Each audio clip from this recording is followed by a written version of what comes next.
addressing the Liberian community. So please join us as hospital ambassador. I'm sorry, Senator. Mario, I want you to understand. You don't have. I don't want to understand. Leave. Leave my house, and don't ever come back here.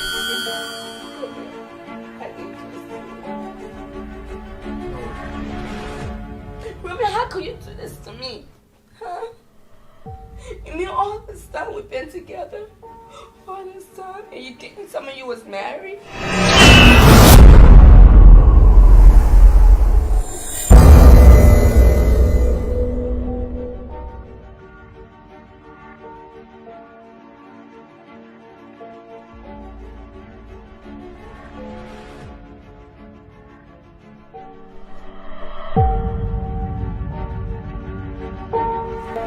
We had gotten a call saying that your friend is missing? Yes. And when was this that she had called you? I spoke to her last week Tuesday. At what time? 7 p.m. Did you know where she was when she had called you? Like, what was going on in the background? Did you hear anything? She spoke to her. She was trying to tell me someone was chasing her, but she didn't actually say.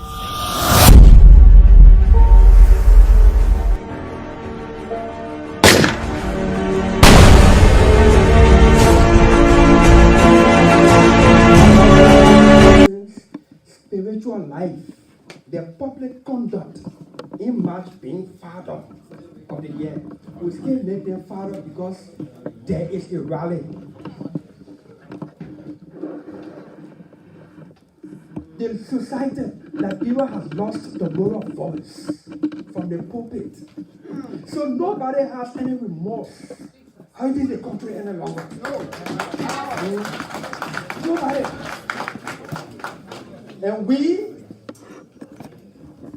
should not, this generation, we should not allow the doings of our parents' generation to hate us so much that we'll hate our children's generation after us. We can't afford to do it. We should not afford to do it.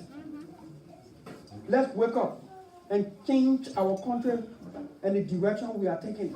That is why I love it when I hear people now asking questions, including some of my friends who founded CDC and insisted nothing will change in their life until CDC take power over with George Weah. I hear them asking today, how did we get here? I said that from 2004. Now, when people start to ask us that question, it means we are hit rock bottom. It's time to wake up and start to rise again. So, yes, we support our direct dealer and support the war and economic transport establishment. We must punish people. The era of people working with impunity must have a beginning to an end. President Weah and his asset declaration. One of the things that Liberia is lacking right now, which is key, it may come across as being very simple. The symbolism of leadership is lacking in Liberia. Liberians, like the human nature, we believe in following the leader. George Weah became president, he didn't write any policy for people to dress like him. He just wore one thing, the corporal suit, and everybody just wearing purple suit. They following the leader. In fact, purple suit became like a uniform style for citizens, including those in Philadelphia.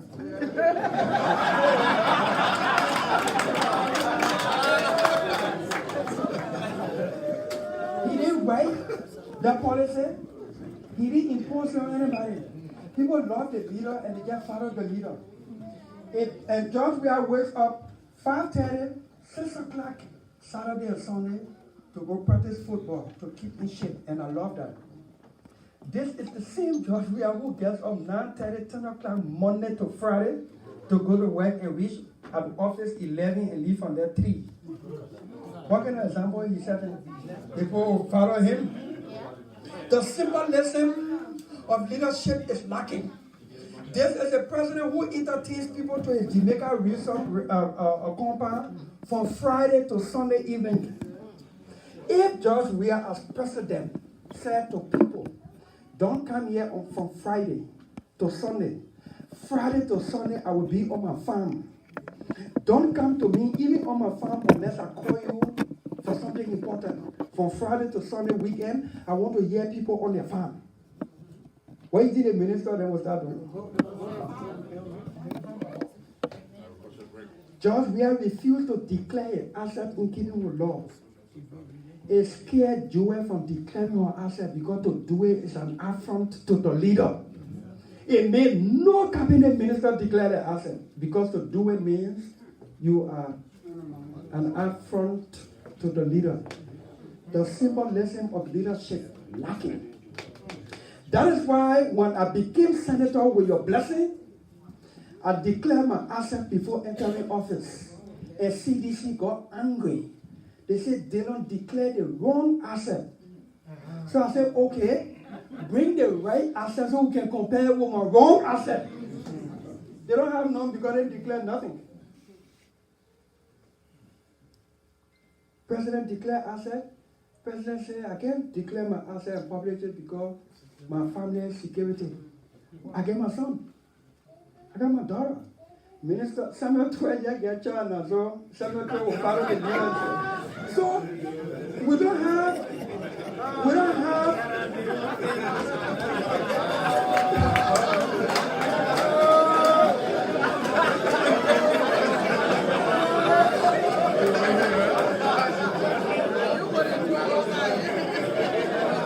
now you see, in closing on the final concern, you see, when you have a leader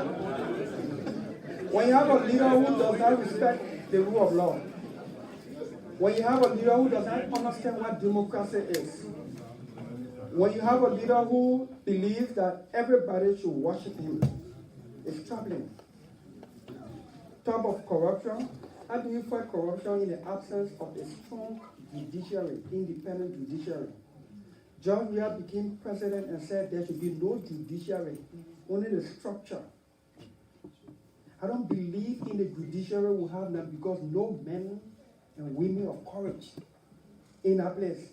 The ones that are there, John Weir is successfully weeding them out. And when I said earlier that the president alone is not the problem of the country, when John Weir wanted to dismantle the Supreme Court bench and kill the essence of the judiciary to remove Kabina Jammeh, who did he use? Plenty of people in the legislature. When you impeach Kabina Jammeh, a Supreme Court justice, at that level, the way Kabina Jammeh was removed from office, you are telling other members of the bench, and you know, they say when hunchback man is being buried, people will hunch back and go see how they bury him because they know that how they will be buried. When you have the Chief Justice of Liberia made to preside over an unconstitutional kangaroo hearing based on somebody's ego and dislike for another person's adherence to the rule of law, and the Chief Justice knows that that process is unconstitutional, and he presides over it, he knows. Right now, anything President Weir wants from on the bench, he will get it. When you remove a Supreme Court justice like that, you're telling the lower court justices or judges to rule in keeping with the impulse and direction of politicians, or else they will remove them too. So the magistrate who President Weir then went to, for them to get a rate of search and seizure to go loot and vandalize Costa radio station, the magistrate then gave them a rate. Because magistrate serve at the pleasure of the president. If the Supreme Court justice can be removed through a process where spineless men in the legislature, especially the Senate, will vote against their conscience to remove somebody who fighting to uphold the rule of law, then imagine the magistrate. The magistrate, if I issue the rate before you reach the office, you won't be removed. The magistrate who was courageous to say the closure of Roots FM was unconstitutional, he made that ruling 12 o'clock. in the afternoon. 6 o'clock, they sack him. 6 o'clock, he was out of office.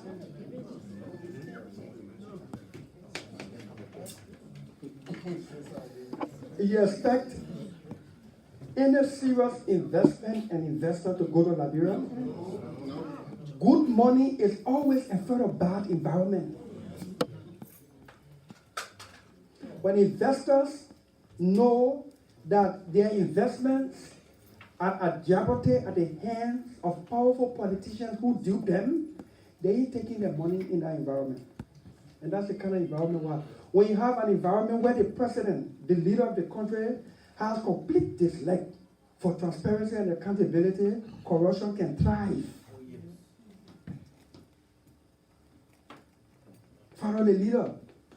George Weah became president, and 3 months he broke down his property.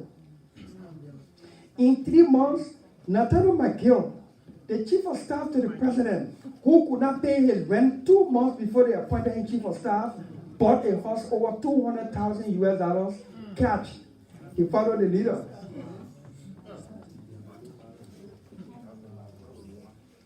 But we have an opportunity. It's coming. 2020. When you put the same people back, it means you learn what happening. Simple. The matter is not in your hand. We will join you. We'll go from county to county and tell the people, you see the other senator, and I'm a colleague, don't vote for him because he's bad. Oh yes. We want numbers that will overwhelm so that you can go to bed knowing you have people in your interest and the legislature. Anything short of that. Anything short of that. Anything short of that. We're running into more problems. And I wish we'd done it. Sorry for being long with my answer, but I'd like to speak it from my heart. Thank you. Thank you, Honorable Senator. I think, a lot of hands. But before I start to recognize all of the hands, if you're just coming in, I want to say welcome to an interaction with Honorable Darius Dillon that is organized by Friends of Dillon. And there are 2 purposes for which we organize this event. One is for him to interact with all of us and tell us thank you for our moral, financial support to his election bid, and also for a project that he has earmarked as his signature project for his time as senator while he's there. So he wants to help our disadvantaged Liberians that are quote-unquote termed as Zogos and Zogres. Women, they call them Zogres, right? Or Zogis, or whatever the terminology is. But the idea is to help these young people, to get them detox and make them productive citizens. So Honorable Dillon have taken on this initiative, and we're trying to help him. So while you are asking your questions, we're still asking you to please help us to achieve this big goal. And for me, as a friend of Dillon, not a Liberty Party person, I've already demonstrated by committing $500 towards the initiative. I want to motivate all of you so that you know that this is very important to all of us. So I'll give you $500 towards the initiative, and I want you to please help us. We need to do this.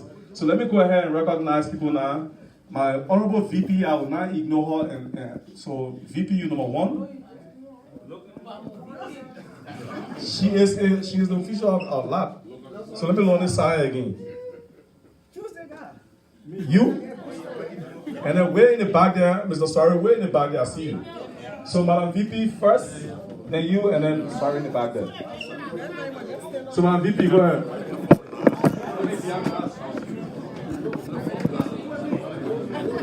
Please, time. I'll take you next. Time. So let's go ahead.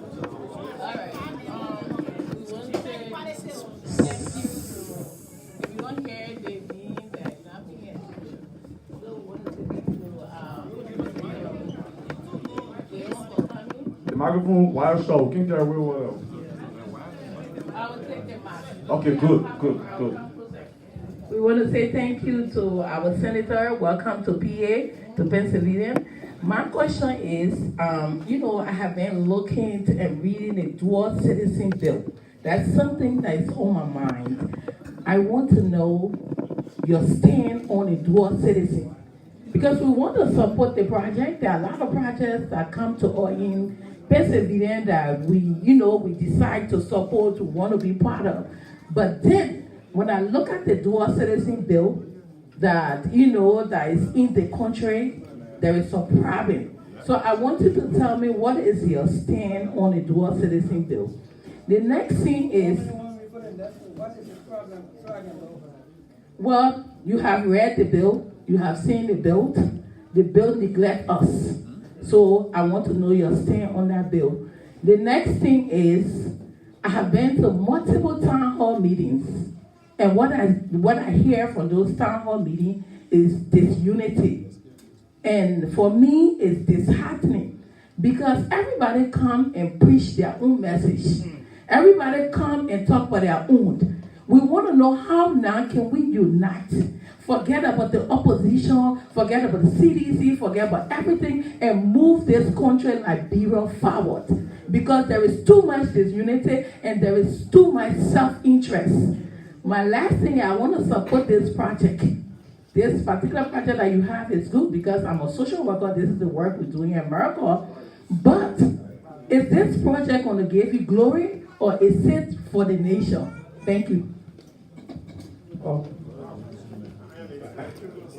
Okay, so you next. Thank you, Mr. Dino, for coming to Pennsylvania, Philadelphia. I got two short questions for you. Our children that we call the so-called Zucos, right? I wanted you to tell us where did they get that name from? And our children that we give them arms and we have them to vote for us, we distribute $25 US. Where did they get our name from, Zuko? Can we reconsider the names, please? And the second question I got for you, from 1979 until now, the Red Riot, the coup, the war, where has Liberia gone? What is happening with Liberia? Because, some of us go to Liberia nearly every year. What is wrong with Liberia? Not Liberians are wrong with Liberia. Thank you. I'm sure you loud enough for all to hear you from over there, my man. You young man, go ahead. Yeah, my name is Mohamed Suarez. I have a question. First, I want to commend the senator for the initiative. I think it's commendable. But my thing is, in Liberia, we have issue with sustainability plan. That's a major problem. We do things for political points. This initiative, according to Senator Zilon, has failed almost other than 15 counties. So, my recommendation is, why can't you put it on the floor to the Senate to come up with a proposition that there's going to be an allocation for this initiative, rather than you soliciting support here for you to start our foundation, Lrtn Foundation. Why if tomorrow there's no support for it? What happened to it? Or why if tomorrow you're not senator no more? So that's my recommendation. And my question is... That was a question. No, my recommendation. But go ahead. To put on the floor for, You said why, so that question, but go ahead. Question recommendation. Good. Yeah, my next question is the dual citizenship issue. I think my sister talked about it, but I want to be more clear about it. According to one of the propositions, a natural born Liberian can be a citizen of another country, but he or she cannot qualify for elected position or other appointed positions such as associate judge and chief justice. And Senator Dillon supported that bill, according to one of his live shows. I want to know because most Liberians were affected during the war. They were forced to leave the country and find homes in other countries. Those Liberians are citizens in America or other part of the world. Don't you think that was disservice to other Liberians who was forced against their own will during the war to leave the country and settle in other country, but now they can't go back to be elected in their own country because of proposition from the Senate? Thank you. I will do it again too. Short as possible time, I appreciate it. Yeah. Any state I go to, if I'm not asked about dual citizenship, I know the question I'm not started yet. Yeah. Sir, let me start with the lady. This program about rehabilitating our brothers, our friends, our loved ones, is no intent for political self-glorification. It is something that we're passionate about. Those people are human beings. The humanity in us. Says nothing that is sharing, nothing has been done about that population is growing. Something got to shed light on it. You know, by the time we said $15,000, and we're taking only $5,000 and we're giving the rest back to the county, the Liberian government started talking about harmonization of salary. We shed the light.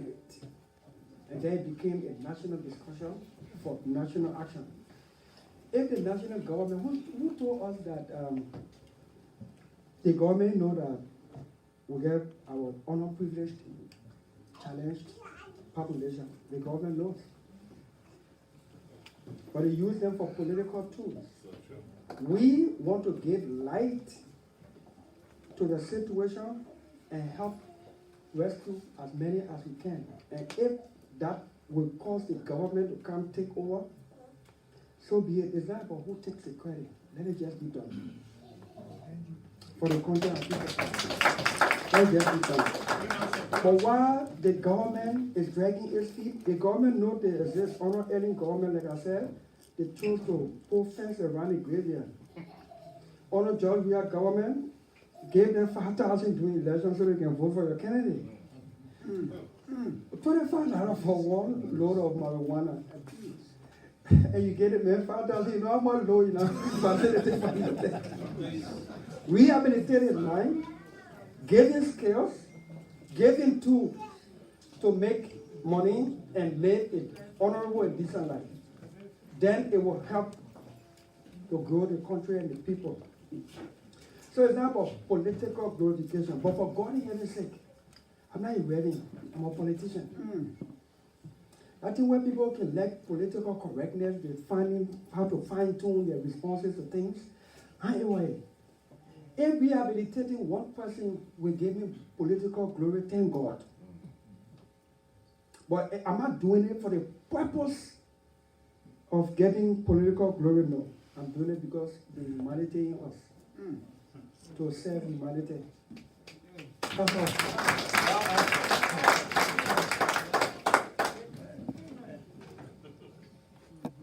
Where Zobo came from? They came from child soldier, war, during the Taylor administration. We used to call them Don Bosco. You see, we think changing their name or the branding will solve the problem. It doesn't. Don Bosco boys, because the Catholic Church were operating a technical stuff to rehabilitate these people and give them some skills. So they used to call it Don Bosco Training Center somewhere on the Matani area. So trying to take them from the street to carry them for rehabilitation. So they used to call it Don Bosco boys. But when the Catholic Church in Liberia started to reduce support to those kind of programs, the government didn't take advantage to have a national program. My people, sometimes I can be long with my answer, but sorry. Some people been out of the country too long. They know what really happening there. You allow me to tell you.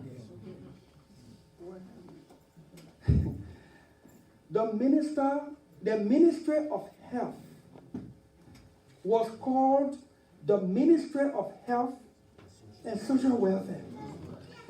The Minister of Health and Social Welfare will always call him or herself Minister of Health.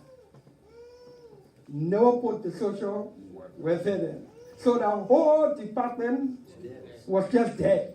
Just like you have the Ministry of Information, Cultural Affairs and Tourism. The other Eugenians that are over there believe they're only there for talking, so they say they are Minister of Information. You don't hear them talk about Cultural Affairs and Tourism. So the way the minister thinks, That's how he refers himself to himself, and that's how he treats the ministry. So what am I saying here? We have the Ministry of Gender, Women, and Children Protection, and now we added the social welfare component to the ministry. The Minister of Gender believes that our ministry is only for women to head, number one, and for them to issue condemnation statements when a woman of status has been wronged, or one big personality is going to Liberia and has to do with women and children affairs, then they buy a laptop that resembles itself and put it on our rural women to line the street to welcome this big international dignitary. And then the minister and the deputies are the ones who are supposed to come to all the international conferences and put their name tied in front of them representing Liberia. That's all. No program for the social welfare. No program.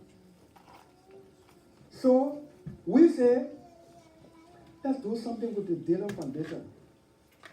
Why didn't I do it before? There are times you want to take advantage of a pulpit.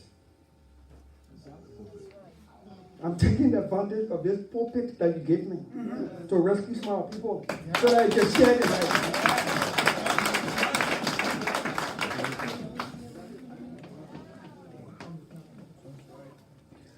Someone put on the floor something about Zogo. We're our colleagues. All of us know that there's Zogo. Next year, October 20th, second Tuesday, the Constitution says we will hold election for 15 senators, including me. Next year, October, we will. Let me not say May. We will not hold election because leaders look at the budget this year and refuse and failed and neglected to put anything in that budget to start the mobilization for next year's constitutional election. So next year, October, we will violate the Constitution in the name of no money. So we're going to hold election on the second Tuesday of October next year. On the second Monday of October next year, knowing fully well that we will not hold the election, I will resign as senator. I will not sit in that office one day unconstitutionally. No way. It will just fight to uphold the Constitution. I don't want 5 cents from that office unconstitutionally. The day the government found the money to fill the vacancy, occasioned by my resignation, I will be on that ballot with your support will win again, but I will not be in that office unconstitutionally. And the reason I'm doing it is to compel the government for us to do the right thing. For us to do the right thing. So we pour on the floor, pour on the floor. All in the legislature, in the government will know that there's no God. For God in heaven's sake. Hey God.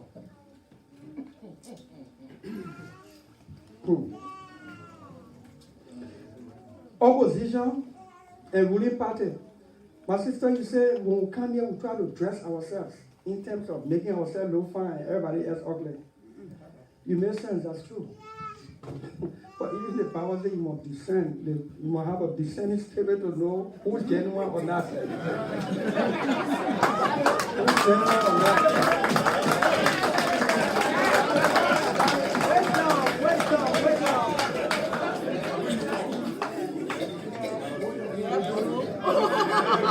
For us, doing early administration, UP people and CDCs who could sit in the same club and drink from the same bottle, the same glass. We will pay one another way, each other. We will share. Under this current administration, even I had to walk around as a jobless person because my name could not be on any institution payroll. They will go after that institution. Because the current administration said once you do not prostrate to George Weah, in the name of opposition, you must die. In fact, they say they will deconstruct you. They will make it, you are to crawl. So I will announce to people that I'm officially unemployed, so they can know what they are working small. Just imagine I can go to work, just so they can know what they are working. Thank God for you. You put me somewhere where they can do nothing of you. You have a country, my sister, where when opposition makes good suggestions, Mr. Cummings of ANC made recommendation on the economy. The executive marshal officially responded and told him to go circle Kokoro. Councillor Charles Walker Bromsky, who the current government today refers to as a legal luminary. While he was living, he gave a scholarly legal advice on the removal of cabinet journal. They told him to go make a garden in Grandma's garden. They will take no advice. They will take no suggestion. We ask the government in good faith, in the interest of the country, not to do Lrtn and Iboma deal. The president referred to us as enemy of the state. Our friends here in Philadelphia, seditious, they joined George Weah to call us enemy of the state. When we say Lrtn deal, I've never heard any country borrow from an individual. Lrtn, that one man get his money. The one man is not recognized by global financial institutions. You don't transact with an individual on a bilateral level. George Weah decided to do it. Seditians who get master's degree agree with George Weah because they love him over the country. And when we said no, it was wrong, they called us enemies of the state. Where is Lrtn deal today?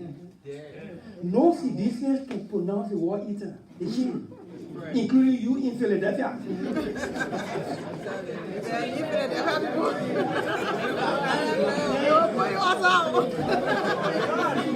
We said, hello, the second deal was the deal they call Iboma. The same. In fact, I made it simpler.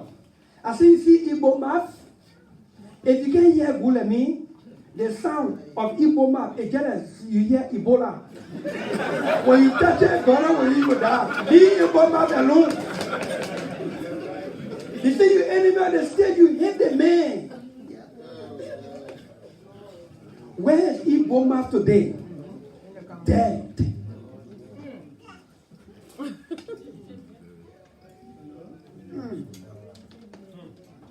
My sister, we are open to work with the president. George Weah is president of Liberia. And in keeping with Article 5050 of the Constitution, the president is the head of government. I am a subject of government under one branch. But when the government comes together as a unit, George Weah is my president and he is the head. George Weah says I'm his enemy. He leads a group to call me vacation student, vacation senator. But when I say I will short circuit your stay in that place 2023, then they hate the man. You want me to win in 2020, that means maybe you won't win in 2023.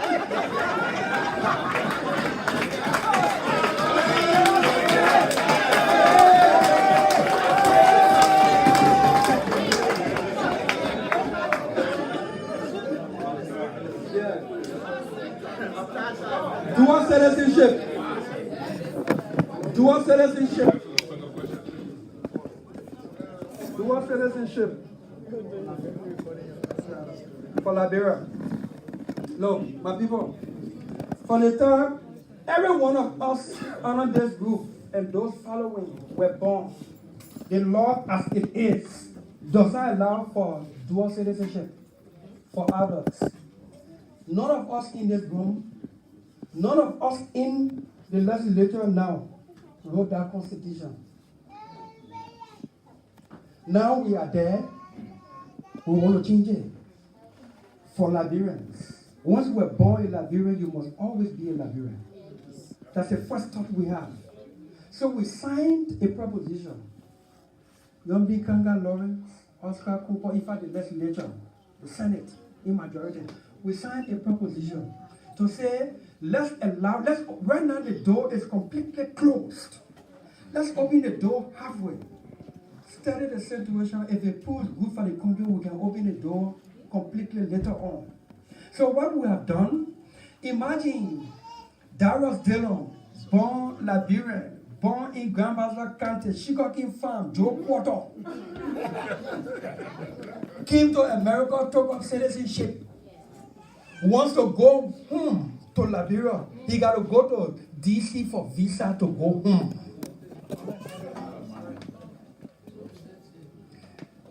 You want to go home.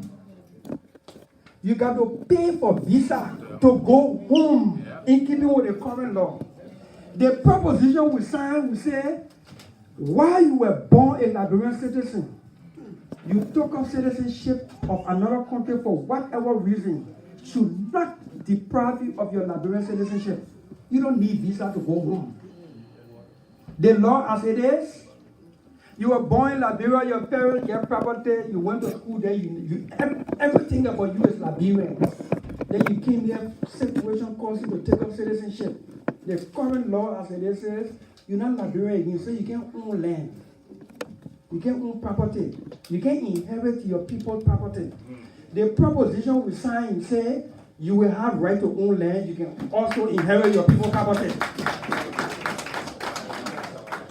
The proposition we signed to open the Liberian citizenship to Liberian born, whether you came here and took up citizenship, or whether you were born in America as a baby, but onto Liberian parents, and American law confer citizenship on you, you don't need to renounce it.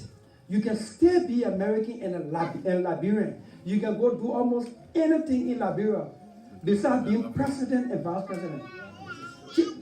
There's about 1 million Liberians outside of Liberia living in the diaspora, most of them in America. About half of that number or more are taking up citizenship. My people, that 21 persons can be minister. You can get all, you can know all the book. If the president wants you to be minister, you will never be minister. Because somebody won't be minister, that is not guaranteed. We won't deny everybody the right to citizenship. Why you would deny that old lady or that baby or that middle-aged person their right to citizenship because somebody thinks they may be minister? To be minister is left to a president. So we restricted ministerial jobs at the top. You can be deputy, you can be assistant, you can be director, you can be employed in government. But to be minister, we restricted it. And we left window open. If you took on citizenship of another country while you were born a Liberian, you're still a Liberian and you are recognized to be citizen of that other country. When that Liberianness gets in you and you won't be president of Liberia, the window will left open, relinquish that citizenship that is imposing the restriction on you and go run for president of Liberia. Anything short of that, leave it aboard.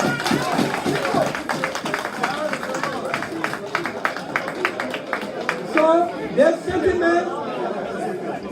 sentiment in the diaspora that we don't love our people, so we're restricting them. It is not true. We Liberians, generally, we hold the view that Liberia was founded on Christian principles. If that is true, which I hold true to, the Bible says to me, Jesus Christ said, one man can serve two masters. You want to be president of Liberia, relinquish the citizenship that imposes a restriction on you, then the law in Liberia allow you to run. You can't be citizen here and citizen there, then you want, no, we're not lying. If that one will cause people to withdraw their support from some of us, well, so it be. This is with no arrogance. It is for all of us good. So, somebody who will be minister tomorrow, that is not very likely, should not be the reason all Liberians must be denied their right to citizenship and other privileges and opportunity that they can benefit from as citizens of Liberia. Everybody must be citizens. Some people may be ministers. We hope we've spoken to the dual citizenship issue because it's a sensitive thing. If you even know how to explain it, you can lose. Yeah, the people can get there. In fact, they're not posting on lawmaker and also because I don't know whether they don't know how to explain it.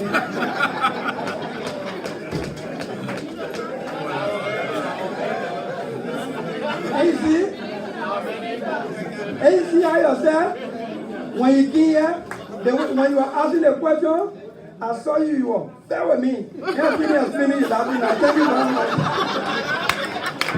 She went out to flat.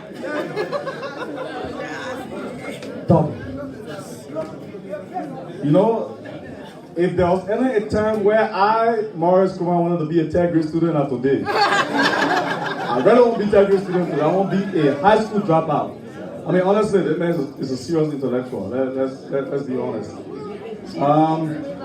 But, I mean, there are some issues that, you know, anyway, we'll leave that up for another time. So let's go across the hall again and see. The lady in the back there, not you, Chief. The lady in the back there. You are looking behind you with a hat on. You're number one. I mean, I was saying it, but I can see your. Right. Over John Wesley, I see you. Andrew. So we'll do 1, 2, we're going like this. So we gotta be patient. Everybody will have the time. Let me patient. Oh, I didn't see your Brazil. Okay, so Brazil, you next. Yeah, go ahead, my sister. 2 minutes. We gotta be very, fast with time. But please, I'm begging you, don't forget. We got this big thing here. You gotta do small thing about it. Very good. You have something else here? In fact, we're going to bring basket. The man will carry around. Everybody will post on the inside. I know how you want to do it. But go ahead.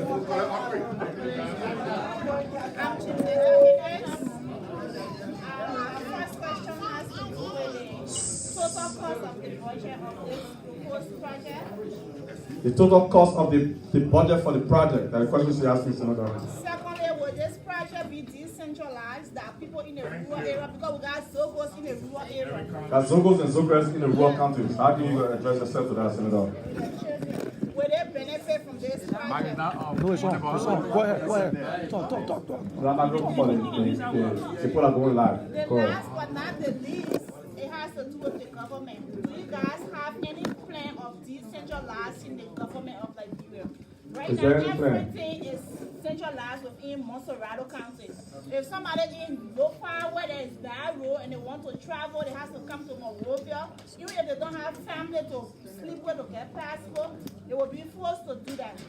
So I would like to know whether you guys have any plan of decentralizing the government. If I want passport, I don't have to go Maryland. If I want visa to go Liberia, I can stay right here, send my document, and they will mail it to me, or maybe I go to New York, which is closer, or somewhere else. Okay. So I would like to know. So, thank you. Very good questions. On the issue of decentralization, maybe I can address that small. There are issues of that. We've done a lot of that during Lrtn time. There were about 16 centers set up in all the county capitals. They were giving out birth certificate, driver license, all the small services. I mean, if somebody was here in Liberia 2015, 2016, you'll probably know that, yeah, there were centers set up in all of the counties where they were giving out some services. Not the passport.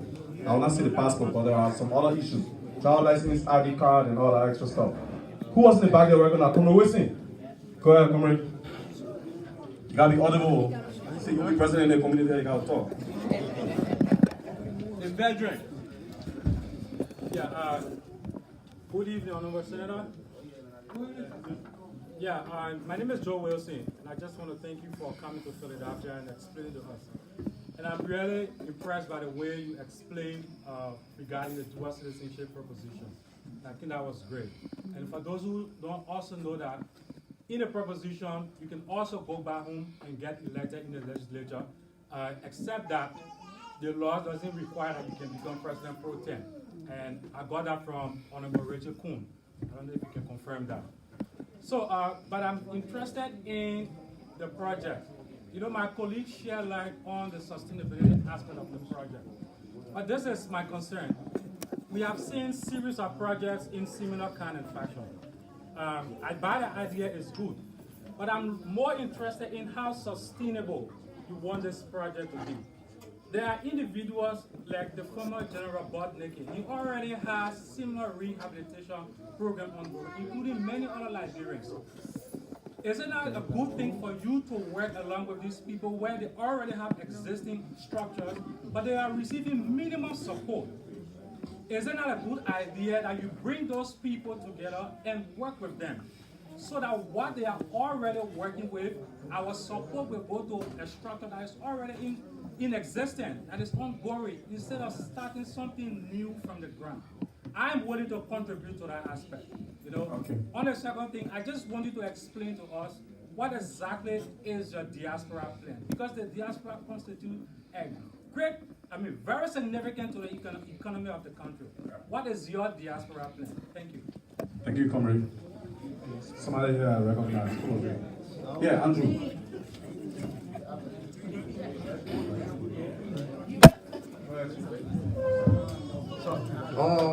Honorable Lrtn, thank you so much for showing up on the June 17th protest. I was one of those. But my question to you and my suggestion to you is, you are anti-corruption man, which of course you are doing a great job.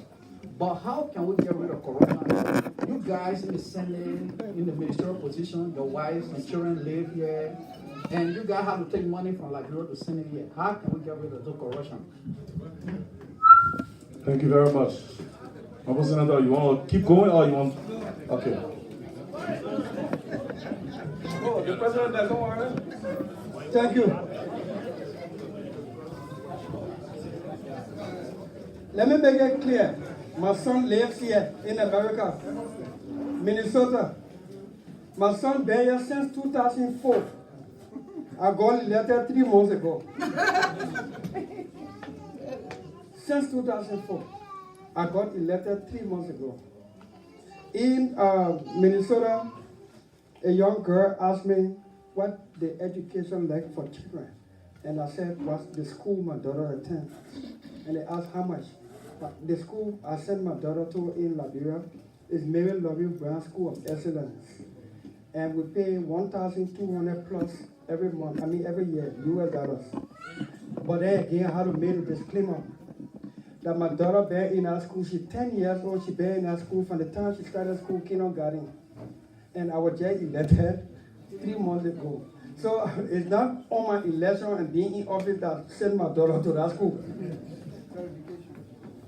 And when you say your wife and children, let's say the wife in terms of man or the husband in terms of woman. Most times when people say you're elected, you're saying your children. My son is 28 years old. A man coming married. He's running his own life in America. Because I'm senator, I can't send my son to come live in Liberia. He's man on his own. He's independent. The child that is below 18, that is understandable. My daughter with me in Liberia, she's 10 years old, she's going to Liberia school. The day the government school students got in the street to demonstrate, to call government's attention, to pay their teachers, so that the teachers can go back to the classroom, I went in the street to be with the students. Because as a public policy person from the legislature, we should do all we can to make sure that the students of the ordinary people, the children of the ordinary people, get education and quality education. We should pay the teacher. My daughter was in school when somebody's daughter or other people's children were out asking us to do our job for the teachers to return to class to teach them. And so I went to identify with the students. The government looking for any way to arrest me. Yeah. In fact, the government has made it public. The Solicitor General said, anybody calling themselves senator go join demonstration will arrest you. They didn't let it come on me. So during that day, they went and reviewed the video almost 20 times to see how I was walking, why I thought anything looked like it's exciting to come and arrest me. But the thing here is, we can't be serving ourselves and not serving the people. By the time you get elected, your wife, your children, honor your domain, now find a place to live in America. That's not what the people elected you for. I'm senator. My toenail hurting, you put me on plane and send me to Ghana for treatment or to India or America. You think I would do anything about JFK? We want to fight. Our role is to fight. In fact, we should be going to JFK. So that when the treatment we need there, not there, we'll put it there. Then when we put it there for ourselves, then the ordinary people will see it there, enjoy it, and benefit from it. So yes, but then again, all of these things take courage from the leader. The leader is not leading by example. Yeah, Mr. Martin Kohler here, he's the chief of staff in my office. I call him chief, bossman. I treat him as a professional. We joke with all my staff. When they go to work 8 and leave at 5, nobody dare not do that. I lead by example. They know my principles. I tell them, too much eyes on this office. Even your boyfriend and girlfriend business may reflect on this office. Conduct yourself in such a way that it reflects positively on this office. They're looking for me by enemies. They may find you. And when they find you, there's a likelihood they will find me. My brother is being held in jail by President Weah just because he is Darius Dillon's brother.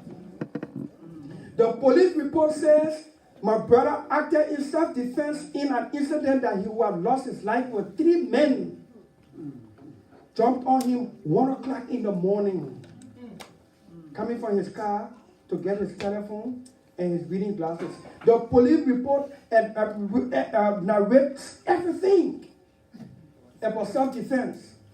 But they charged my brother with murder. So Dillon. And every time they're reporting that Oliver Dillon case coming out, they can say the brother of Senator Darius Dillon. They find every means to attach me to that. So we know it. What we do reflect on us. And we got to do it in a way that we serve the country and the people rather than serving ourselves.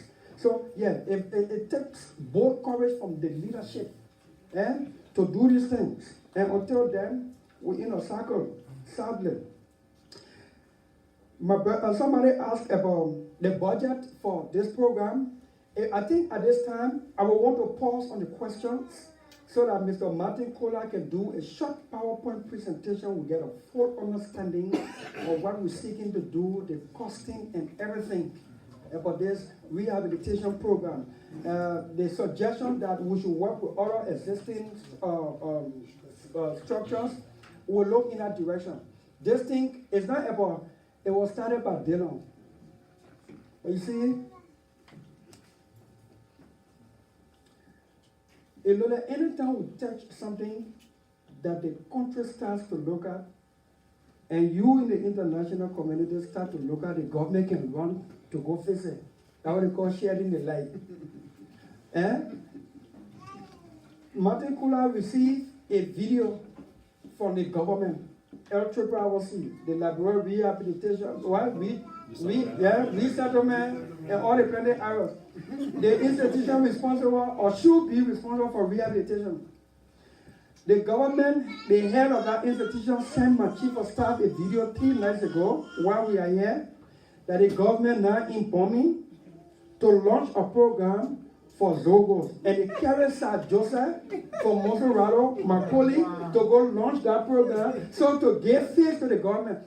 So they sent it to him. I said, I understand that. They sent it to you because they know you will let me see it, that they come and do something about Zogo. Once the government take charge to do something about the Zogos, and we can fight to rehabilitate them and make them productive, I don't care for the credit.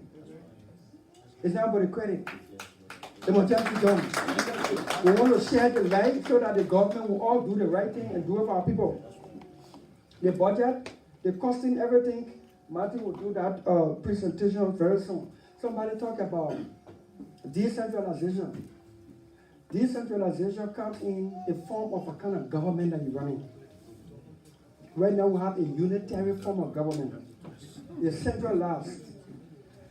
When we talk about decentralization, we talk about federal form of government. Maybe there's some other ways around it without having to be a federal form of government. They're taking all the law, you know. We are an interesting country, my people. Unless we are innovative, we got vision, we get the courage to do what is right, the country will continue to suffer. Yet it's a country that exports raw rubber, the latest, from Firestone. We exporting latest. We importing chicle. Chicle is made out of rubber. We exporting the raw material. We importing the finished product. We are exporting iron ore, and we importing baby pin for dapper. We exporting timber, and we importing toothpick. No factory, no industry, because the leaders who signed those concessions don't have the courage to say 20% of our raw material you want to export out of here, and do the factory here. You know, when you do timber factory in Liberia where they can do furniture that have international standard, quality, there are 2 other or 3 other things that can follow. When you do the furniture, the waste product from producing the furniture can do ceiling tile. And so it means ceiling tile factory will come.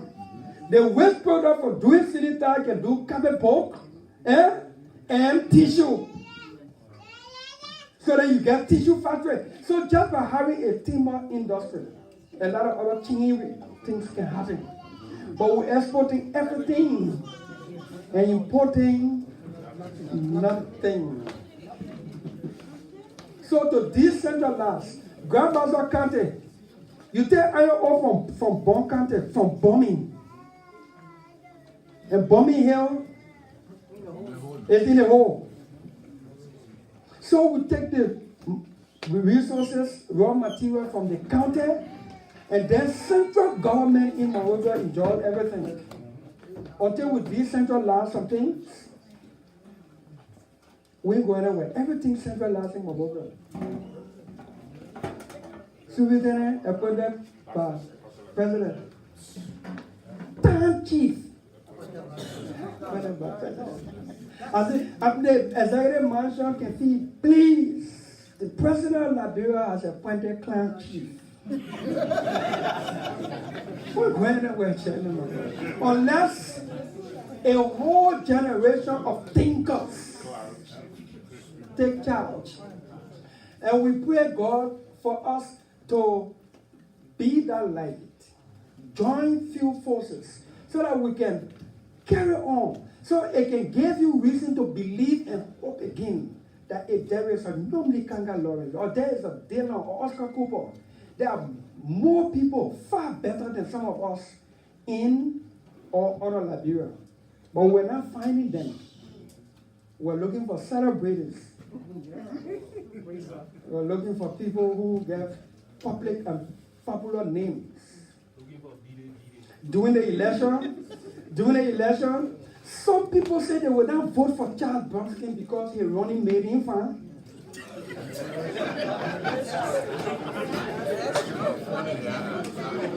Some people,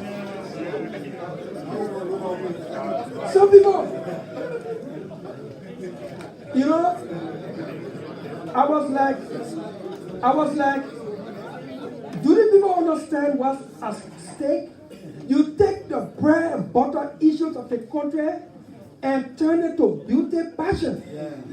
Some people say, I can't vote for Brodsky because he's running me fine, look at someone going. Okay, so we went to election. We elected George here. John Weir is well built, handsome. He can win Mr. Gentleman Award. We got Jewel, very beautiful girl. She can win Miss World. The economy is a separate thing. That's not your facial beauty that can cause the economy to grow and grow the life of the people and develop the country. It's your innovative skills, your leadership. That's what it takes. And it would take a generation like that to get us there.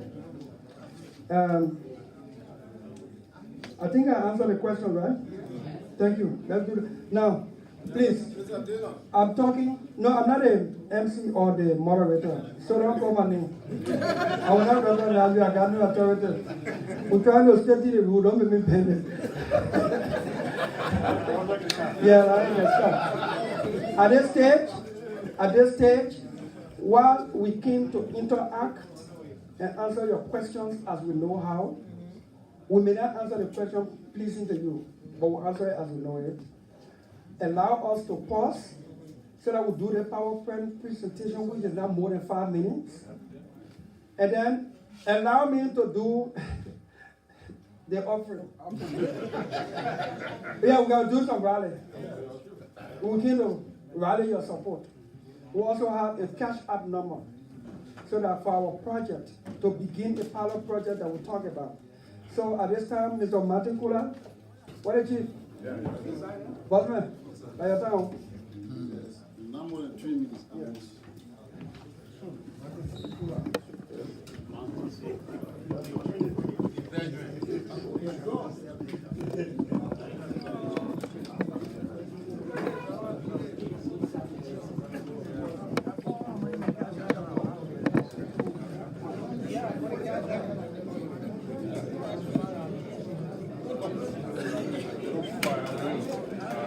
Okay, so this is not more than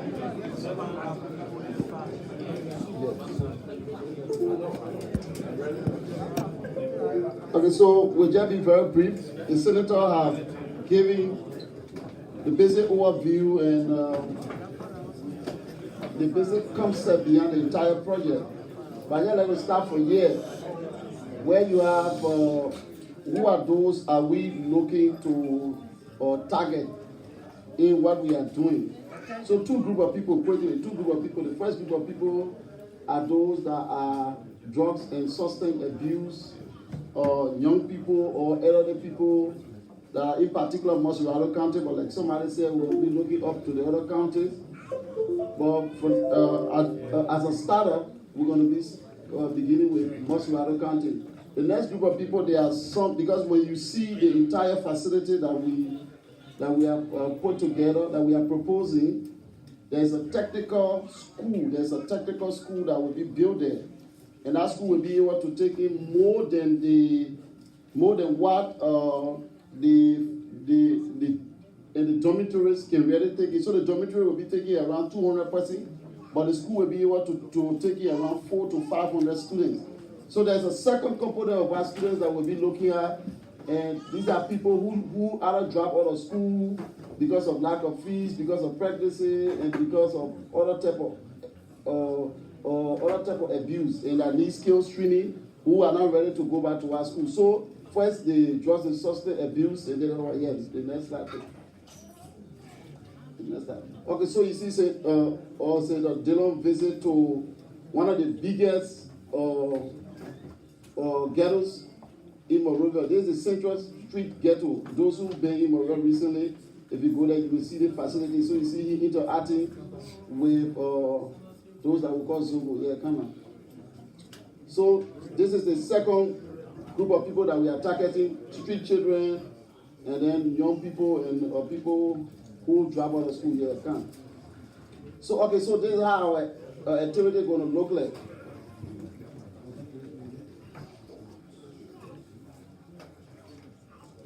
Okay, so I wanted for you to see this part of it. Where did it start? So a lot of people ask that question. It started from, of course the war brought about most of these things. They came in DDR. So you see, young children, they are being drugs and they have guns. And what I do, so that where we started from. And then you see DA or DEA is making arrests every day.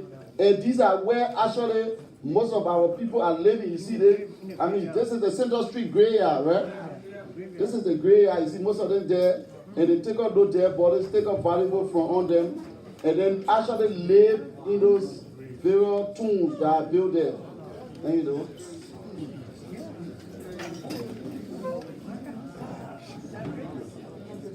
Okay, so for the activities here, in the pilot project, the pilot project have 3 activities. The first activity is to establish a treatment and recovery unit. So for the pilot project, we're going to be renting a facility, and this is why I said that Dylan have been stressing on that he wanted to make sure that as we leave from here, we can go and start doing something immediately. So we already have started discussing with the owner of the facility. Our target is to do almost 50, but he's saying even if we can start with 10, 15, 20 person, we should start with what then.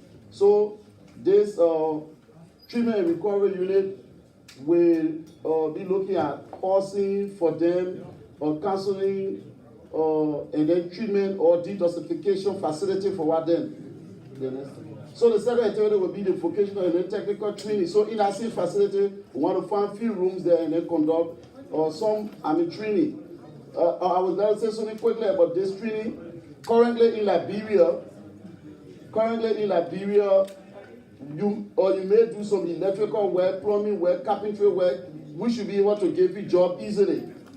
But most of the people in Liberia now, sometimes if you get electrical problem or plumbing problem, you prefer buying food. Things are very tough. So what we decided to do, in addition to giving them this skill, is that if we're teaching you anything about electrical or about plumbing, we will teach you agriculture. So that even if you can find plumbing or electrical job, you'll be able to go and then till something in a garden, make something in a soil, and then get something to eat. We are doing everything possible because somebody talked about sustainability. So we are trying to study all of the different dynamics to make sure that after we have rehabilitated them, they don't go back to the abuse life. Yes. So in the third activity, if it is possible, we want to get small funding. So if we train you to be carpenter, we should be able to give you at least $200 or buy some tools for you so that it can be a kind of startup. So you talk about sustainability, you talk about continuity. These are all of the possibilities that we are looking at here.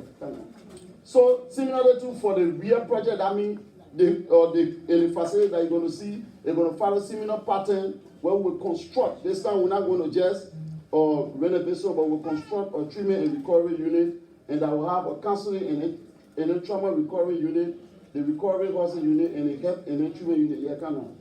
Then the second thing too, there will be some vocational training there too. Yeah, kind of. The third thing, we'll also hope that we get some more funding so that it can serve as a startup. Yeah, kind of. So the initial start, we want to look at 22 persons. Yeah, kind of. Now this is what we call the infrastructure development. And you know, how would the entire infrastructure look like? So we're talking about dormitory, we're talking about the psychiatric care room, we're talking about the vocational technical training center. Yeah, come down. And yeah, come down. So this is the proposed management structure that we want to have.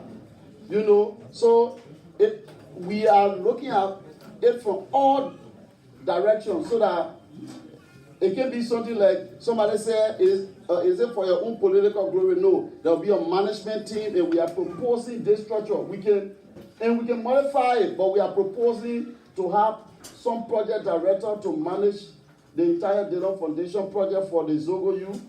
We want to have some director that will be managing the treatment and recovery unit, a director that will manage training, and a director for finance and administration, and a director for monitoring and evaluation, of course, so that we have some proper reporting and accountability process, and we are able to over time evaluate the entire project. So this is the proposed facility that we are having. Like you see down there, you have the word dormitory. Each of those buildings that have dormitory ORA, they have 100 rooms. So when the appropriate structure is built, you have in every cycle or for 1 year period, take in at least 200 persons, 200 those who refer to as well Zogo or vulnerable youth or from the West Street, and then bring them in. Now, this vocational and technical school will be able to take more than 200, should be able to treat more than 200 persons. More than 200 persons. So, it will offer space for the additional people that will not be taken in, but are there on the West Street or that just drop off because of school fees or some other stuff. You see the logo of God. But now you see there, so we have an administrative building there, there's a health center there, there's a gymnasium conference hall, and what have you. So and we are proposing at least 5 acres of land, so between 5 to 10 acres. But the facility fits on 5 acres, and we can have some additional land space. Yeah. So there's the back view of the facility. So you're talking about what we want to have for the pilot project. It's a lot of money.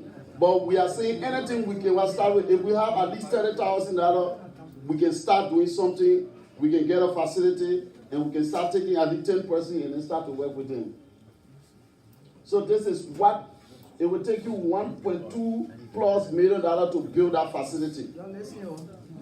To build it. So it is a, like I said, it is an ambition project. It's a very big project that we are looking at. You know, but like you said, where there's a will, there will be a way.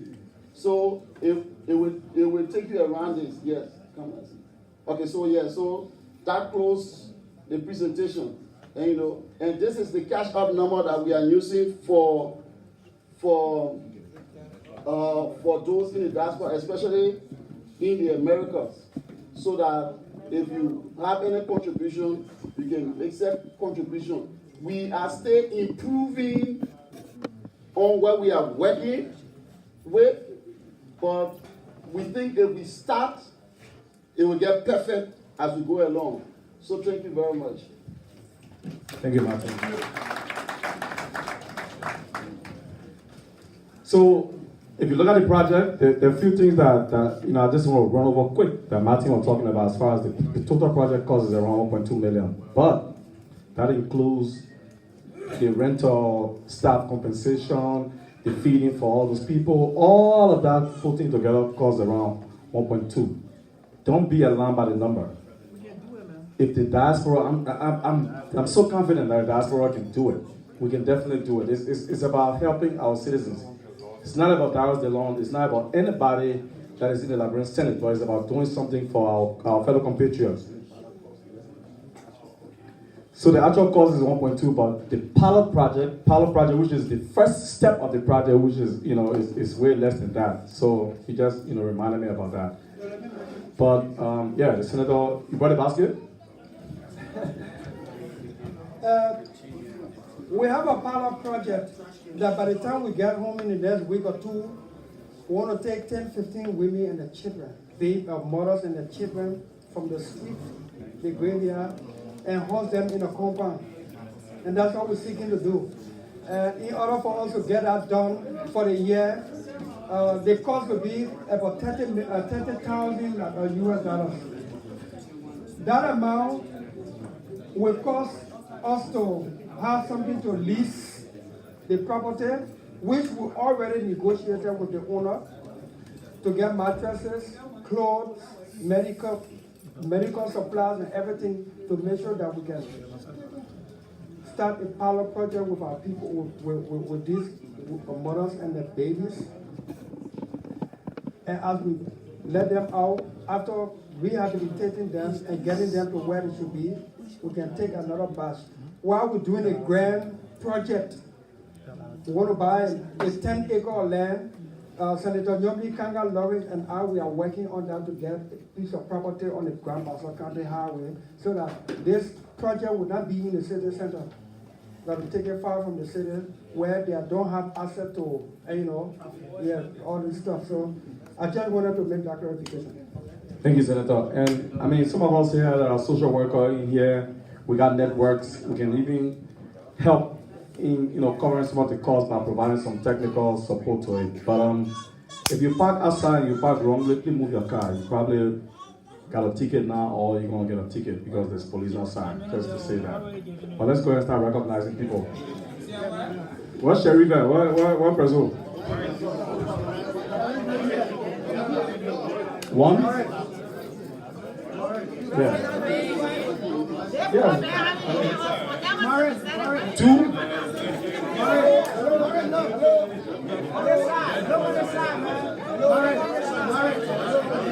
Okay, three. We have to take it. I can take everybody. Y'all gotta bear with me now. Please.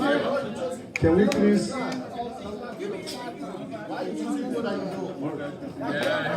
All the people selected just now. I know you know me. Do you know me? I'm ready to go. Come on, you know me? What a minute, buddy. Now I'm selected. You know me? You know me? You must not meet me before.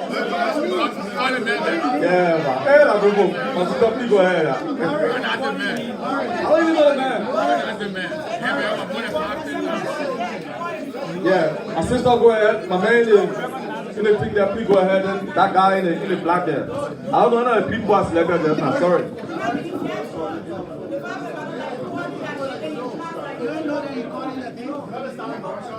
So if you're here and you want to contribute to anything, please when you as you ask your question, just tell us how much you do or what kind of support you provide to this project. My sister, go ahead.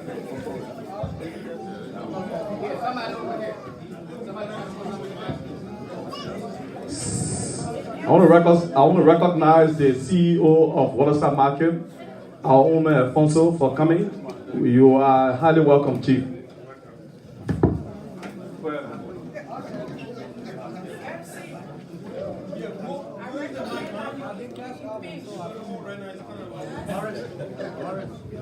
All right, our senator, we say welcome. I got a few concerning those of us that actually ship continue to Liberia. Our president said we were not going to be spectators. And some of us have laid this country for a while and really want to go back home and do business.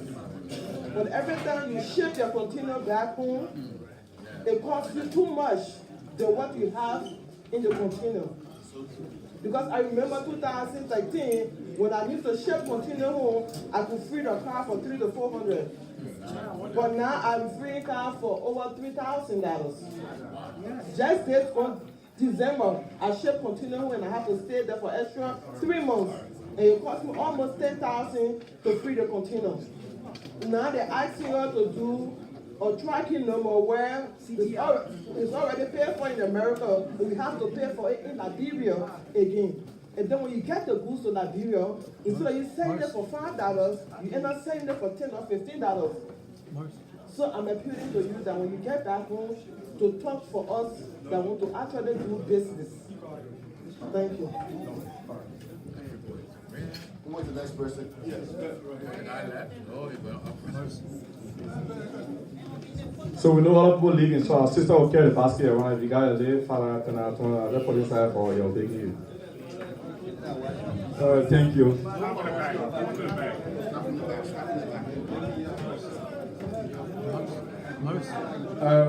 Honorable Senator, welcome to the city of Brotherly Love and Sister Affection. My name is Dag Sayopo, Esoteric. I'm the host for Voice of Sano in the Diaspora.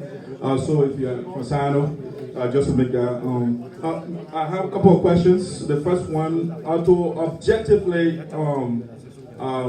judge you after you should have exhausted your first 1 or 2 years in office.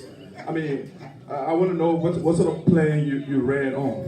That's number one question. The second one, I want to know, you spoke of the economy, the country is bad up and all of that. I want to know, as a lawmaker, what is your idea to resuscitate the economy? And that's the second question. The third one, with respect to, you spoke of the Zogos, and you said, I mean, if we don't do something about it, they can take over the country, and that's quite alarming. So my question is, with respect to the December 30th protest, do you think it's a good idea for us to go in that direction? And they assume, President, we are steps down. You don't think the sedition will retaliate? So the last question. The last question. They're all right. They're all right now. What else, man? I mean, you can talk for one hour or you won't come here. All right, come, Chief. People say you know me, so come tell everybody you know me.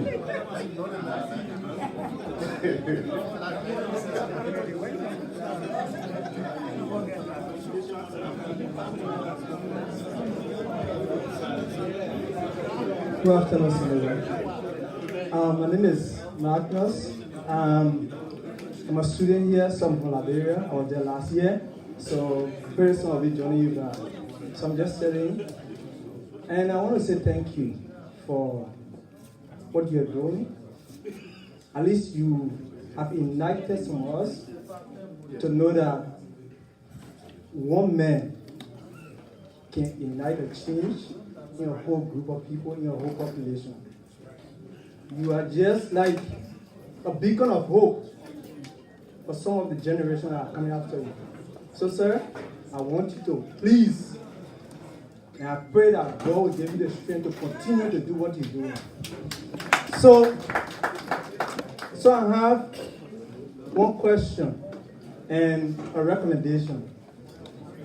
So the question first. A few months back, we heard about the high intuition in all of the schools in Liberia. There was public outcry, and the legislature, specifically the Senate, invited the Minister of Education, and there was a hearing. But since then, we don't know what has happened, so we have not heard anything about it. So where are we on that? And then the second question will have to do with, okay, please. Okay, so the second question will be like, you as senator, you are just ending the term left vacant or the seat left vacant by the demise of Senator Geraldine Doe Sherry, and it's just a short term. What would be your most priority? Something that by October next year, you will look at and say, I've done well. What will be your top most priority? Thank you very much. This broadcast is carried on live by Lrtn. I want to make sure I get it right. Lrtn. And they've been, broadcasting live on Facebook with this thing. So thank you very much for hosting us. Thank you. President, we have said Liberians will not be spectators in the economy. Right now, Liberians are no longer spectators. They are outside the stadium. When you spectate a league, you can be watching. Right now, they're outside the stadium. They're not even in the stadium. We in the parking lot.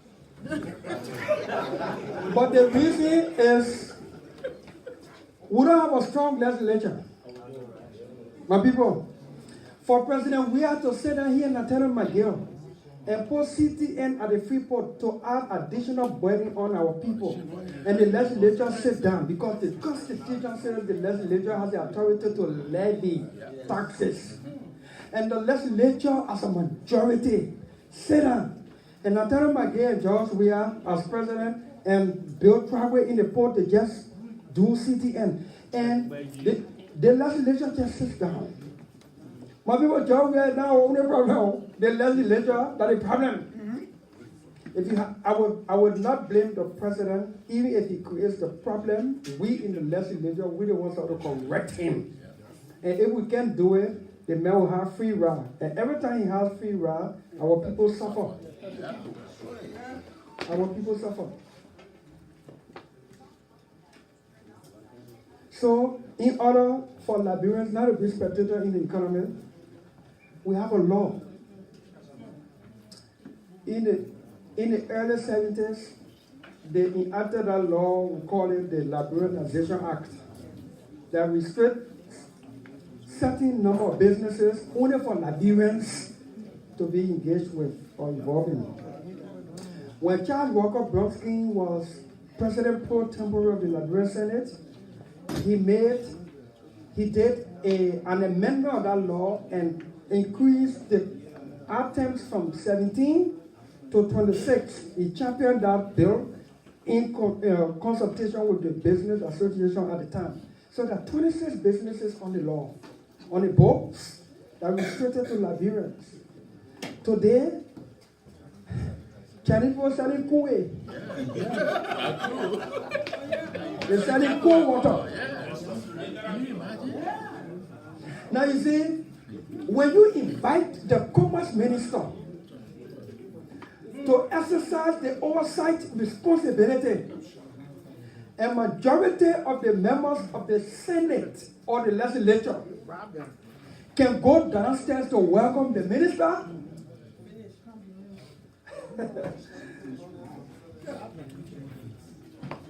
The thing we can do is to shed the light and cause you to make a decision to keep those people in there or remove them with more people of character and courage to fight for you. Until then, the president has violated the Constitution more than any president that we know. You don't hear the legislature even attempt to pronounce the word impeachment? Let me go further. Our election, our senator, saved Liberia democracy from this CDC court. 7 senators were on their way to join CDC because they believed that George Weah was so powerful and influential and popular. We won and it stopped them halfway. The country, and some of my friends in CDC, they said, Dylan, that protest vote you won. You get no base. That protest vote. See, I can understand. You don't understand politics. You know opposition over winning protest vote. Earlier, George Weah, you think George Weah will be president? You think that protest vote made George Weah president? Now we have a president who wants everything. And you have a legislature who majority of members, spineless, greedy, want anything with no remorse. Then you have the kind of country we have. And it's not just with George Weah as president. Ellen Johnson said he was president of Liberia. UP had less members in the legislature. CDC had majority. But Ellen was controlling the legislature. George Weah is president. CDC doesn't have more than 5 senators. UP has 8 senators. Liberty Party now has 4 senators, being me included. And at 12, ANC has 1, the chairman, Daniel Lrtn, at 13.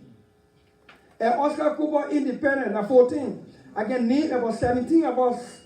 Meaning, if we talk about the independent people, lawmakers, parties in opposition that can institutionally condemn the government for doing the wrong thing, that the lawmakers in the legislature can vote for the wrong things. Liberty Party said to remove Cabinet General wrong. When I was senator voted to remove Cabinet General. UP said to move Cabinet General wrong. All UP senators have voted to move Cabinet General. We are problems too. We are problems too.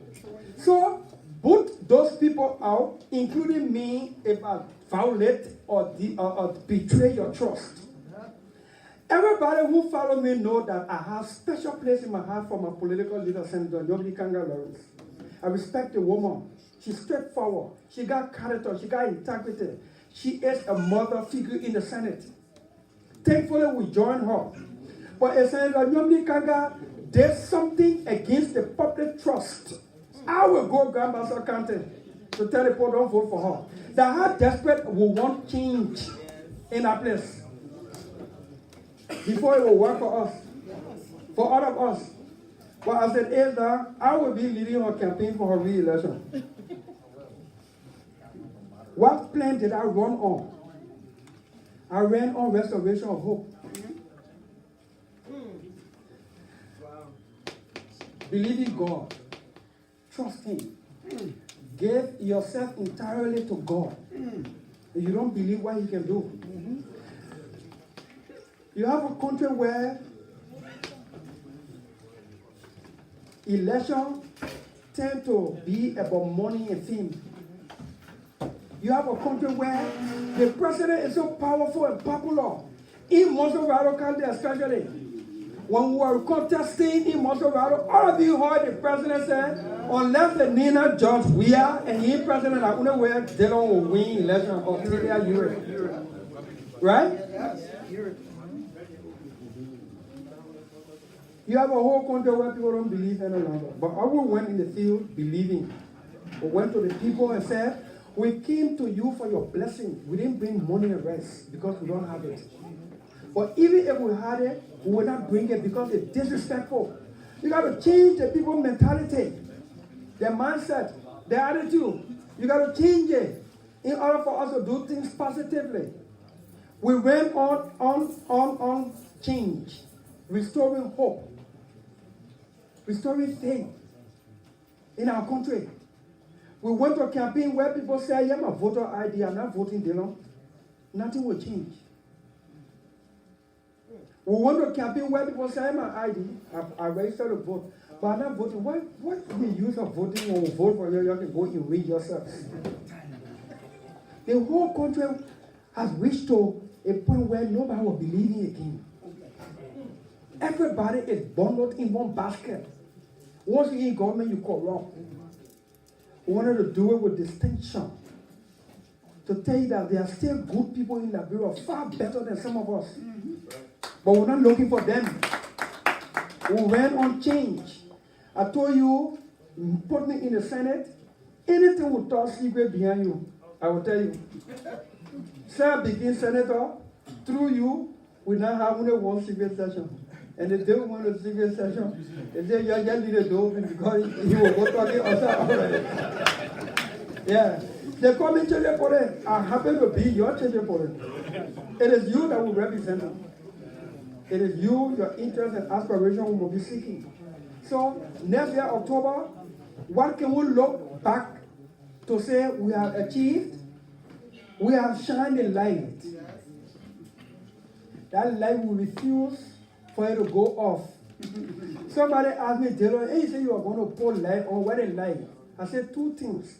The light is on. Either it's too bright, beaming your eye, or you're blind. Either it's too bright, beaming in your eye, or you're blind, deliberately.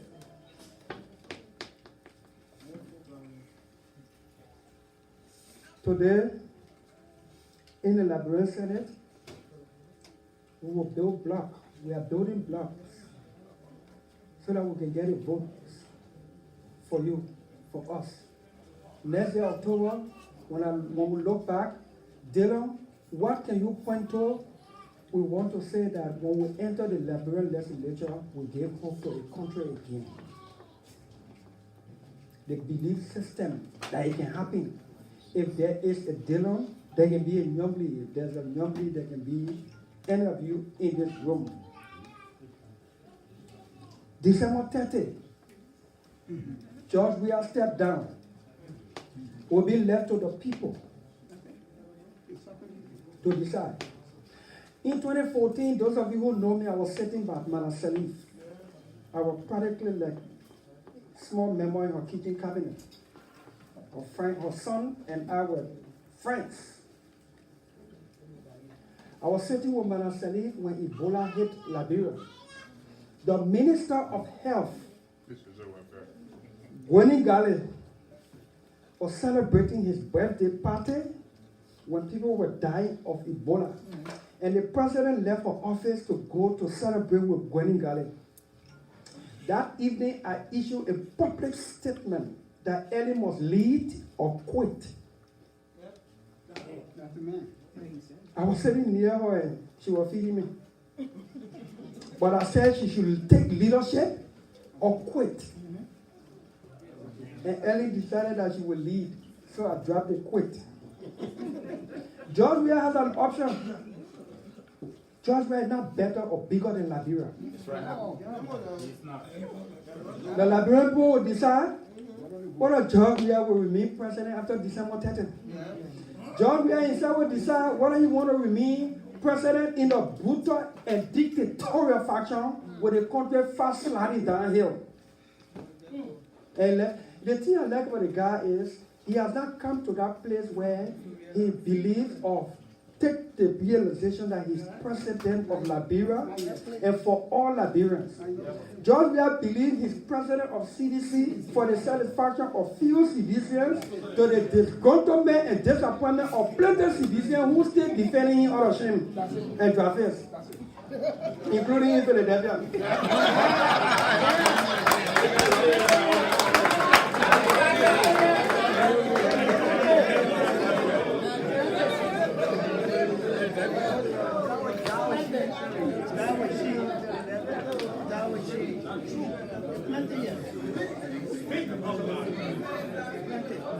What can we do to revive the economy? I am not an economist. I'm supposed to be a third grade student. No problem. But in the branch of, under the branch of economics, there's a branch known as the politics, the economics of politics, or politics of the economy. Now, here is it. The governance of the state, the governance over the state can also impact the economy. If the governance is bad, the economy will run down bad. Right now, today in Liberia, rule of law, respect for rule of law is almost a thing of the past. It only jives with my comment earlier that good money is a threat of bad environment. The environment is not good. Right now, no investor is attracted to Liberia where the judiciary is not independent and strong. Number one. Two, no investor is attracted to Liberia where it is a precondition that you must go see the president before you go to NRC. If people invest here, they don't even know where Trump living. In Liberia, get down from the airplane, straight to Jamaica Resort. When you move from there, you're going back on the plane, you're not coming back because your experience was horrific. Investors go to Liberia to explore. They come out of there and end up on VOA and BBC. How the president was involved, robbing them. And you expect that other people will go there? No. First, let's have respect for the rule of law. And also, in order for this president to be put in check and respect the rule of law, you must have a strong legislature. Yeah, my friend, Account's great. He said, opposition want to print money because we want to print money to pay civil servant salaries. And you know, I tend to agree with Gray. Let's print money to pay civil servant salary. At least I can take it too. Then we want to fix the roads, we print money. And we want to do the health care delivery system, we print money. We want revitalize the agricultural sector, we print money. And that the CDC on the theory to revive the economy. Stupid. No sense. No wisdom. I don't know how much for the machine to clean it. That you can't have here. No, let's do step by step. Let's restore confidence in the environment. That no matter who you are, I see a lawyer here, and I respect Aloysius Japa. You see, my understanding of the law sitting under Councilor Bronsky and TC Gu, my understanding of the law is that the law determines or looks at what is right and or what is wrong. The law does not look at who is right or wrong, because or else when the law starts seeing, it will be biased.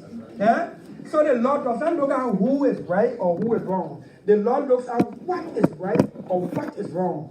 When the law comes down on what is right, if you're on the right side, you benefit. If you're on the wrong side, you start crying. Now, when we start to apply law in our country, implement laws, right under this room, all of us will agree. Let's take a vote now. Is the government corrupt? Everybody here will agree. Is Liberia society corrupt? Everybody here will agree. Right in the same room, let a challenge you will get divided when we start naming and going for the corrupt people. Yeah. People will start defending their cousin and their partisan and their nephew and their uncle. Right in the same room. Right in the same room. Right in the same room.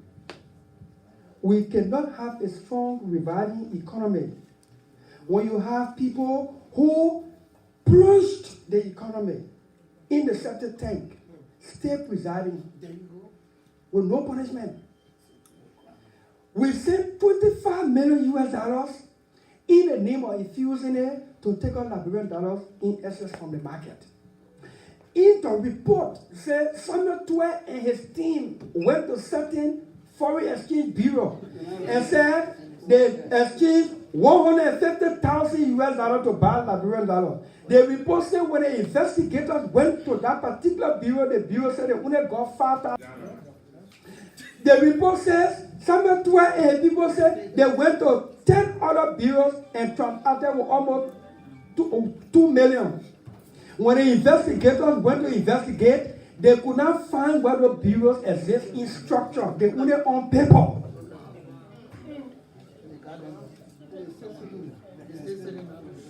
And somebody tells me, with the same people who jack the phone with carrying police station, the police director say they don't want more investigate and we feel comfortable. Yeah. Until we change, we do structural reform at the central bank and change some people from over there. Until the president himself can come up to even dissolve his technical economic committee and replace them with something credible. Look, let's face it, when Ellen became president, some people didn't have sympathy for Ellen. Even myself, we call her the mother of the war. She didn't want her to destroy the country, so let her face it. So even while she was facing it, we didn't have sympathy for her. But Ellen fixed Liberia as president. Ellen took Liberia from the toilet and brought it to the living room in 12 years.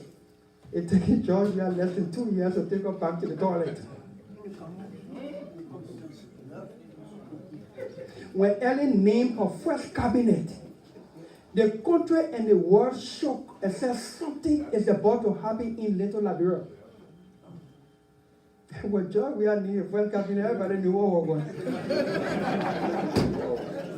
No confidence. No. Some people first job in their life. Let your city mayor his first job in your life. City mayor. Some people first job in their life, deputy minister. The only qualifying credential was calling on the radio every day. I'm calling your Dome community. They any woman are not correct. So we are the deputy minister. And we are sending these people to happen. And Zegwe, that one campaigning, they coming behind me with Coco Mesa, he come with fire. I said, no. They're coming with fire, get a US rate of me, I won't come with solution. Our economy is bad. It is terrible. We can fix it with the right frame of mind, the courage to do what is right.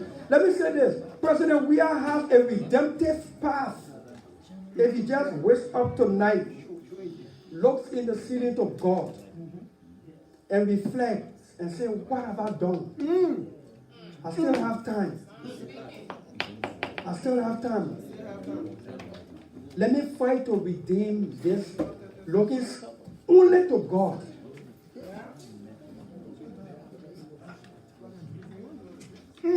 Today the guy is Lrtn. Tomorrow he's pastor. Another. He jump all over the place. My people. Invitation of the Minister of Education. When we became senator, there's something we all agree with that we have. Oversight responsibility.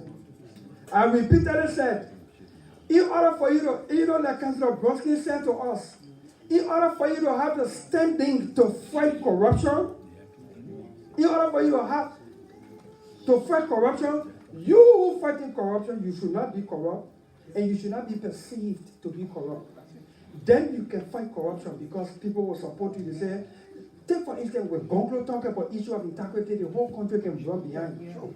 Because Gonglo has not been proven to be corrupt, and the country perceive him not to be corrupt. Right? So he can talk about issue of integrity. That's what Brodsky taught us. So, in order for you to exercise that oversight responsibility, the person or institution over whom you are about to exercise that authority or that oversight authority should know that you are not corrupt, and that you also perceive and respect that perception that you are not corrupt. The legislature as a body have lost the oversight authority.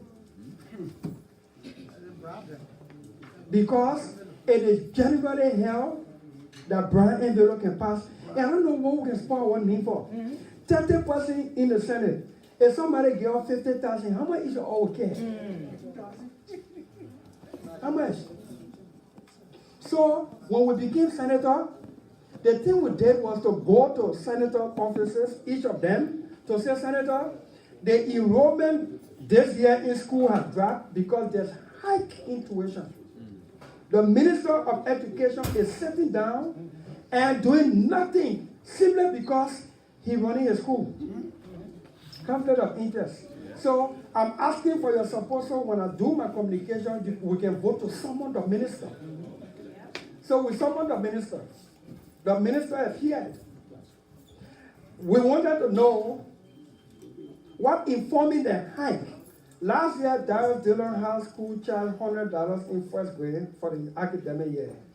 This year, Darius Dillon is charging $500 in first grade. The same school. $400 difference. What has informed that increase? We wanted the minister to tell us. Because in order to do that kind of increase, some quality or value must have been added. Did you employ new teachers? Quality teachers, are you increasing their pay? Did you improve or include a library? Are you doing laboratory? What did you do to add value that would justify the increase? And if the minister or that school cannot justify it, the Ministry of Education has authority to do something about it. Because the law says the Minister of Education will approve every year for schools to operate in Liberia, whether private or public school. And once you have the authority to approve something operating, you have a regulatory authority there. It's not just your approval, the law says that authority to you. So as a result of that action, the Ministry of Education constituted a task force to review these things. And upon our return to session, regular session in January, we'll be expecting that report. But let me close on this. Whilst in America, I'm hearing, because it has not been confirmed through the Senate leadership and in our chat room, I'm hearing that President Weah is recalling us to session. Article 32B of the Constitution is clear. When we are setting for regular session from January up to October,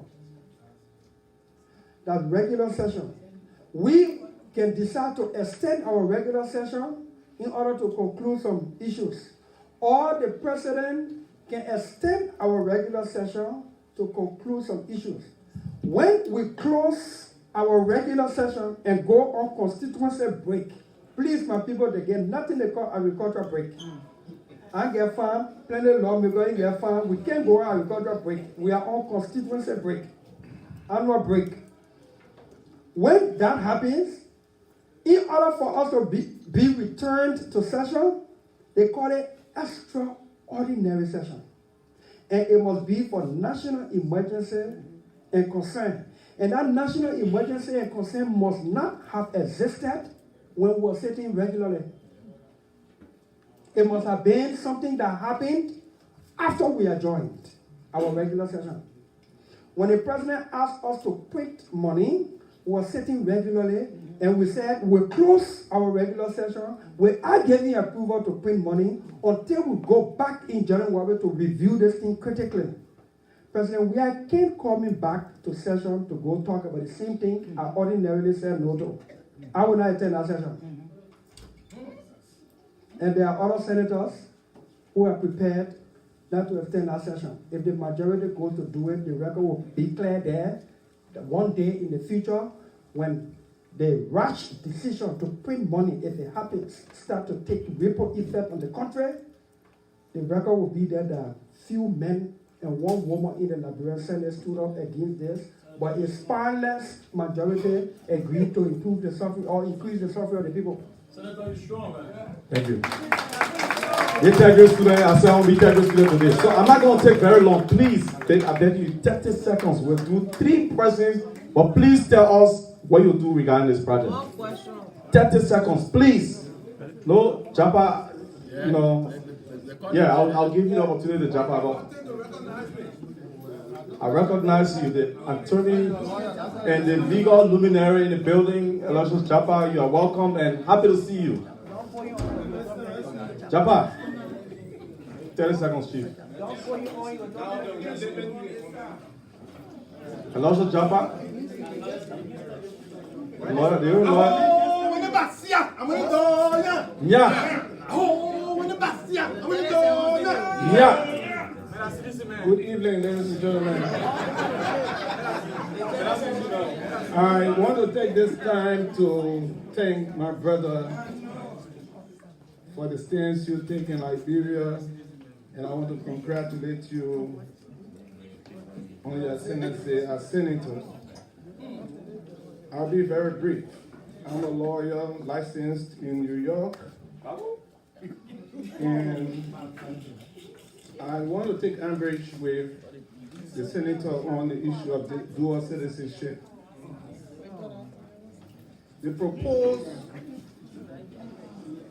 amendment to the Liberian Constitution is unconstitutional to begin with.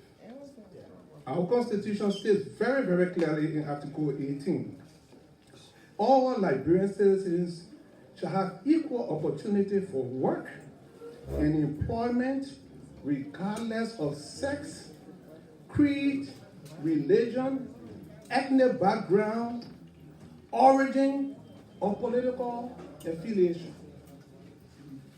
We want the restoration of our citizens' rights, not an aggrieved one. We are not advocating for our rights as citizens because we want visa waiver. We want substantive reinstitution of our rights as Liberian citizens because we have vested interest in our country, as manifested by our presence here, as indicated by the senator's own endeavor to come here to present to us a project that will rehabilitate our brothers and sisters. Article 20 of our Constitution says, no person shall be deprived of life, liberty, security of the person. If you restrict your citizen from being ministers, deputy ministers, you can be head of any autonomous scientific or research institution. You can be anything. The only thing you can go to Liberia to be, according to the proposal, is maybe get a job in the private sector, or even if you are highly educated, master, doctorate, you can hold maybe a rank of a director or below. We are talking about a country with significant challenges as presented by the senator. We all know that to move Liberia forward, we need the best brains. So, Mr. Senator, I know we talk